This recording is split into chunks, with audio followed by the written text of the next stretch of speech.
மாணவ செல்வங்கள் அனைவருக்கும் இனிய வணக்கம்.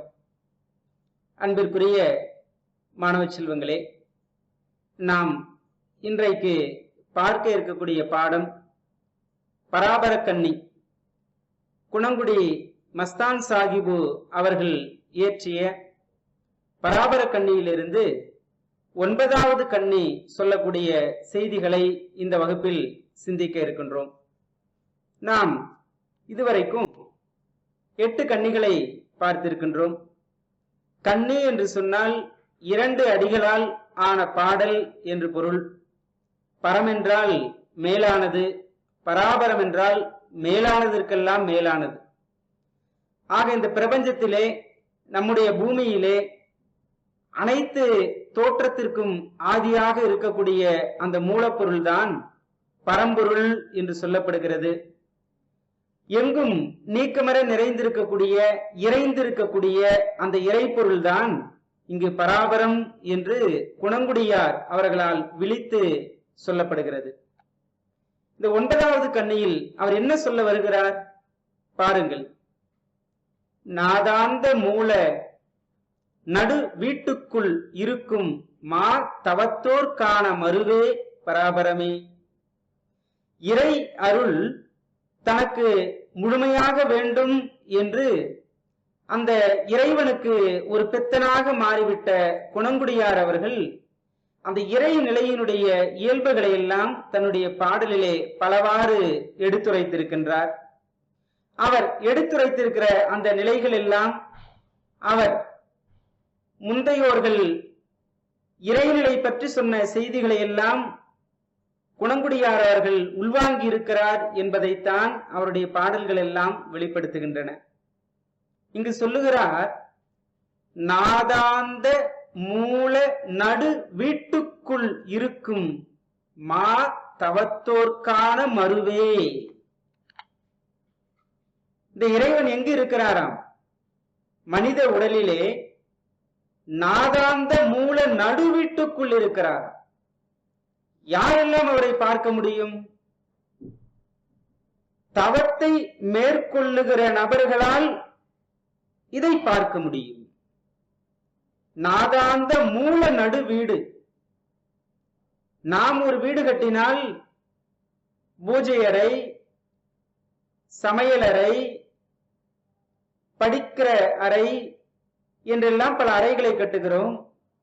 இந்த உடலிலே இறை நிலையால் ஏற்படுத்தப்பட்ட இந்த உடலிலே பல படிநிலைகளை சித்தர்கள் சொல்லியிருக்கிறார்கள்.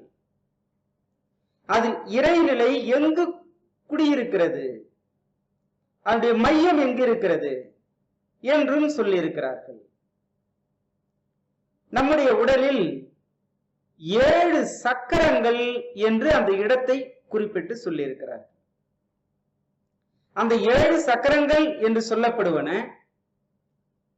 1 மூலாதாரம், 2 சுவாதிஷ்டானம், 3 மணிப்பூரகம், 4 அநாகதம், 5 விசுத்தி, 6 ஆக்கினை, 7 துரியம் என்று சொல்லுவார். இந்த 7 சக்கரங்களிலே நம்முடைய நினைவாற்றலை எல்லாம் எங்கு நிறுத்துகிறோமோ அதற்கேற்ப எண்ணங்கள், நினைவுகள் தோன்றும். ஒரு வானொலியில் அல்லது தொலைக்காட்சியில் எந்த அலைவரிசையில் நாம் அதை இயக்குகிறோமோ அந்த அலைவரிசைக்குரிய காட்சிகளும் ஒலிகளும் நமக்கு கேட்கும். அதுபோன்றுதான் நம்முடைய மனதை எந்த அலைவரிசையில் நிறுத்துகிறோமோ, எந்த இடத்தில் நிறுத்தி நாம் சிந்திக்கிறோமோ அதற்குரிய செயல்பாடுகள் எல்லாம் நமக்கு கிடைக்கும். ஆக கரு மையம் என்று சொல்லக்கூடிய அந்த மூலாதாரம், அந்த மூலாதாரம் என்கிற அந்த இடத்தில்தான் கருமையம் இருக்கிறது. இறைநிலையினுடைய மையமாக இதுவரைக்கும் நாம் வந்த வழியினுடைய பதிவுகள் எல்லாம் அங்கு பதியப்பட்டிருக்கின்றன. அதைத்தான் மூலாதாரம் என்று சொல்லுகிறார். இதைத்தான் இறைநிலையினுடைய மையமாக நாம் பார்க்கின்றோம். இறைநிலையினுடைய மையமாக நமக்கு விளங்குவது எது என்று சொன்னால் மூலாதாரம். இந்த உலகத்திலே உயிருள்ள உயிரற்ற பொருட்கள் அனைத்தினுடைய தோற்றமாக அந்த இறைநிலைதான் இருக்கிறது. ஆக இறுதியாக மானிட உடம்பாகவும் அது மாறி இருக்கிறது. மானிட உடல் முழுவதுமே அந்த இறைநிலை நிறைந்திருக்கிறது.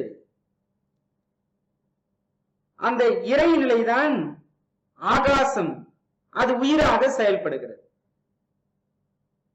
நிலம், நீர், நெருப்பு, காற்று, ஆகாசம்.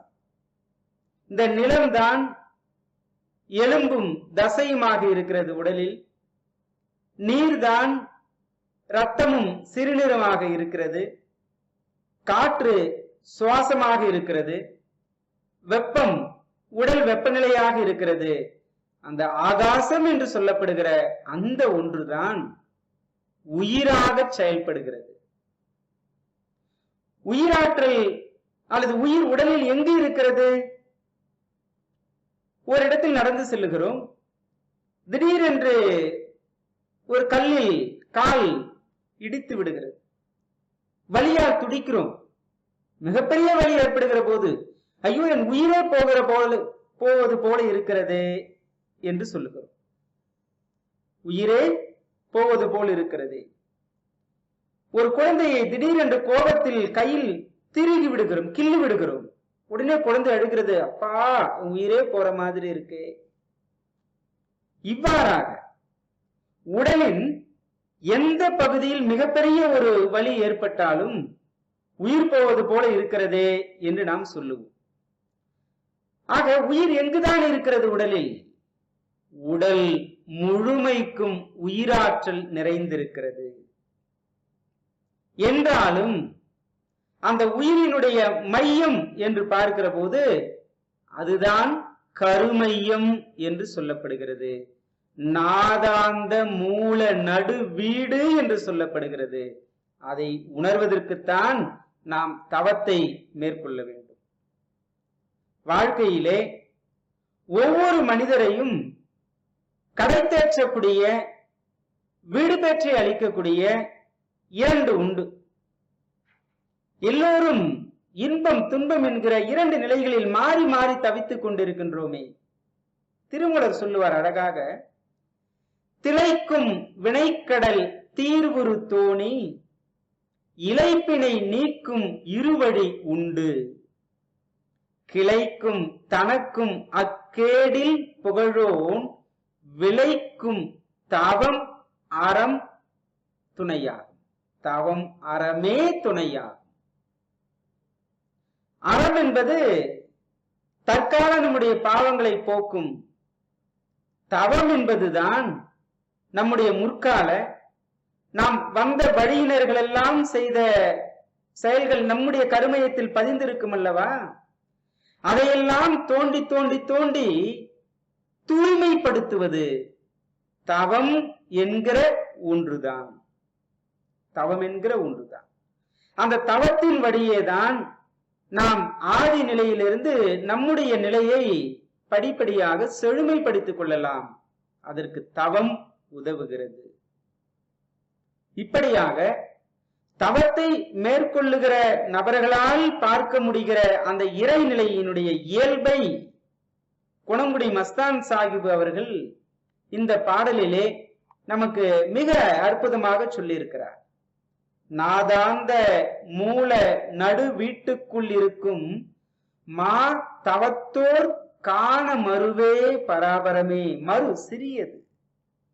இன்றைக்கு எப்படி ஒரு சிப் மெமரி கார்டு என்றெல்லாம் சொல்லுகிறோமே, அது சிறியதாக இருந்தாலும் பல நிலைகளை, காட்சிகளை, ஒளிகளை தனக்குள் பதிவு செய்து கொண்டிருக்கிறது அல்லவா?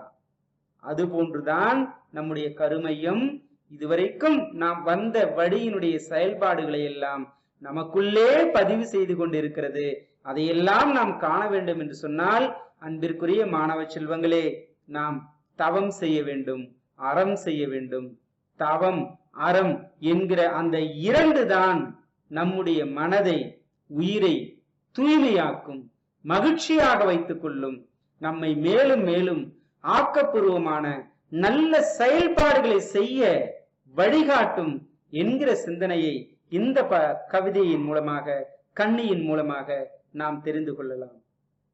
நாதாந்த மூல நடுவீட்டுக்குள்ளே இருக்கின்ற மா தவத்தோர்க்கு உரிய மனமே, பராபரமே, அவர்கள் மட்டுமே அறியக்கூடிய நிலையே என்று சொல்லி இருக்கிற இந்த சிந்தனையோடு இந்த வகுப்பை நிறைவு செய்கிறோம். அடுத்த வகுப்பில் புதிய செய்தியோடு சந்திப்போம் என்று சொல்லி விடைபெறுவது முனைவர் பச்சையப்பன். அனைவருக்கும் வாழ்த்துக்கள், நன்றிகள். வாழ்க வளமுடன்.